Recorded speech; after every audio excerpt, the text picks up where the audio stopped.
Welcome to today's episode of Gen 5 Resto Mods. I'm your host Dave White, and we're off for another episode of Camaro number 2, which is the real deal steel body out of Florida on top of the Roadster Shop Chassis. We had the stripes done about a week or so ago, black stripes on silver. I haven't seen those yet, so hopefully we'll get to see that. And then I think the body's getting prepped for undercoating, soundproofing, which I think we're using something similar to lizard skin on the interior and in the trunk area. So let's go see what Chris has got for us. Raptor? No, are we putting that lizard skin or whatever the heck it's called? Yeah. For the soundproofing. How far do you want to go? Do I just go up to like Yeah, yes, just go up to here, it's fine. right below the metal stuff? Sounds like a nasty big block.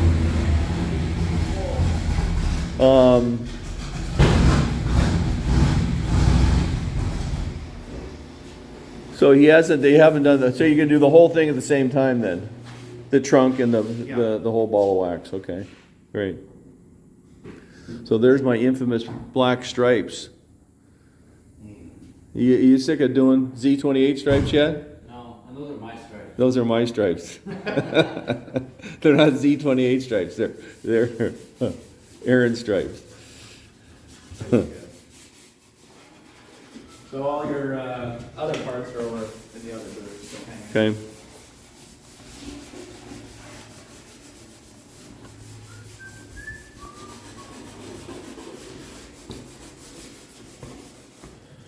Yeah, I really like that flush firewall. That's really nice. Not have to hack into that like with the other one with all the heater core and all that business.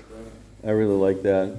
And I see that you absconded with the Texas. Yeah, this works good. It was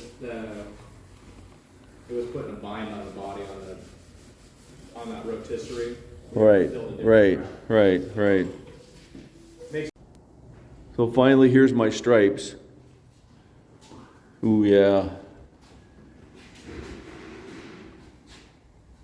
What do you think, Kyle? That's pretty sweet. Pretty sweet? Yeah. That's nice. That's really nice. It's better than nice.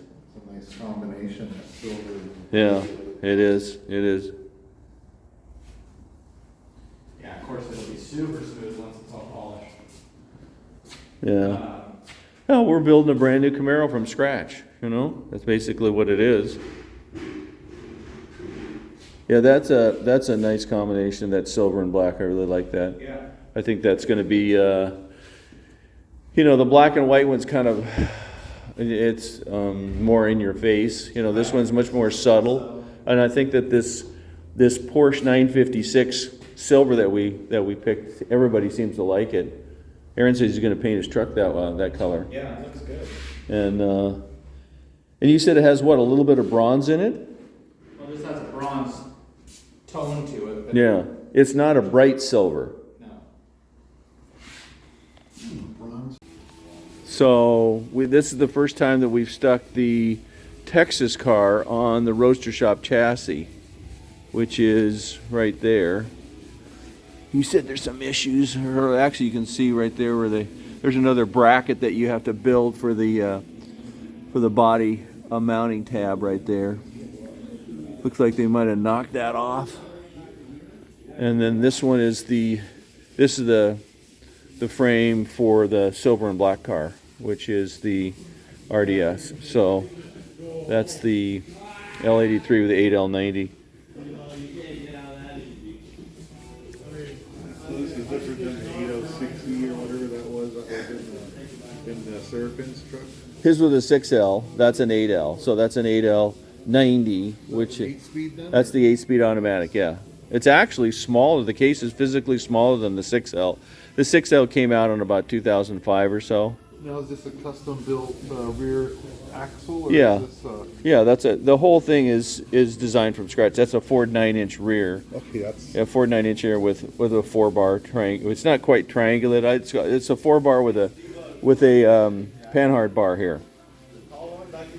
So there's a little bit of transition there on the lower. so. This panhard bar means there's no. Well, yeah, slip it's that way, just- essentially a 4-link versus triangulated. Usually the upper bars are triangulated, which holds it in place. So the panhard bar, that's the way they've decided to build this particular one. This is like Oh, you reverse know what? traction bars or whatever John's on the bottom. The way that this is set 57. up, it grabs it so that it can't. Yeah, it's a classic 4-bar, but they happen to. But the big difference is the way that they triangulate in the middle there.